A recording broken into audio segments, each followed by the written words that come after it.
I was younger, I suppose my first memory of Munster was watching them play in the Heineken Cup finals in Cardiff, both in 06 and 08, and I suppose it became such a big thing then to me. I can't probably put into words what it means. You know, there's people there that are there every time and show up every time, and you realise how much it means to people. So I suppose to be lucky enough to play for Munster is just, it's next level in my opinion. I think you start to figure out that a lot of the pressure is internal. It's probably you're putting pressure on yourself to perform more than anything. I know that outside noise does exist, and there's a pressure to perform for fans and for the club you're representing, but I think anyone that's involved in sport at a high level will realise that the most pressure you're going to probably feel is the pressure you put on yourself and to perform, and I suppose to not let people down and not let yourself down first of all. And a big part of it for me as well is making people close to me proud, you know, people that have helped you along the way and family that have brought you length and breadth of the country to do things that it doesn't aid them, but it definitely makes a massive difference for me. And yeah, it's special to be able to have that pressure, because you have to see it as a privilege, or else you wouldn't be doing what you're doing. Because if you read too much into it, you're not going to enjoy yourself playing. It's probably the biggest part of it, to trust yourself.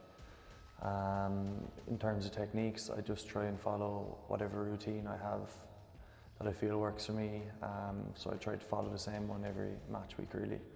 I try to do the same things, and if I have a bit of time off, try and distract myself.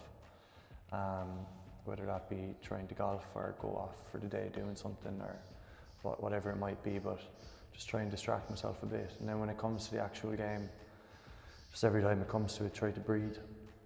Slow down your breathing, slow down your heart rate, and realise that you've done it plenty of times before, and then trust the muscle memory that's there, that you've practiced enough, and yeah, just committing fully to it. I suppose depending on where you are in your career and what you're trying to achieve from it, just the main thing is to enjoy it, because even if you're just playing for the enjoyment, it's something that you should probably cherish, because we only have a short enough time to play games or whatever, and there's no point in getting yourself bogged down over anything.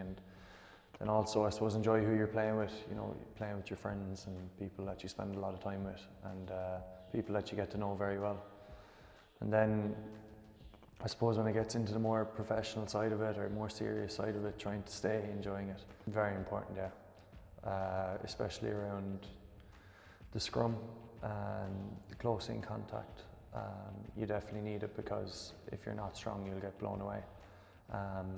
Your attitude is obviously a big thing as well in terms of how you go after contact, but you have to have the strength to back it up. Yeah, it is very important, and it can get you out of trouble at times as well. Probably any time I'll have off, I won't have to go searching for gyms or hoping that they'll take in a guy that doesn't have membership there for a day or two. Or it's so handy to be able to roll out of bed and just walk downstairs and out to the garage, and there's a gym on your doorstep is so handy, and can only be helpful, and it makes it easier to go there too.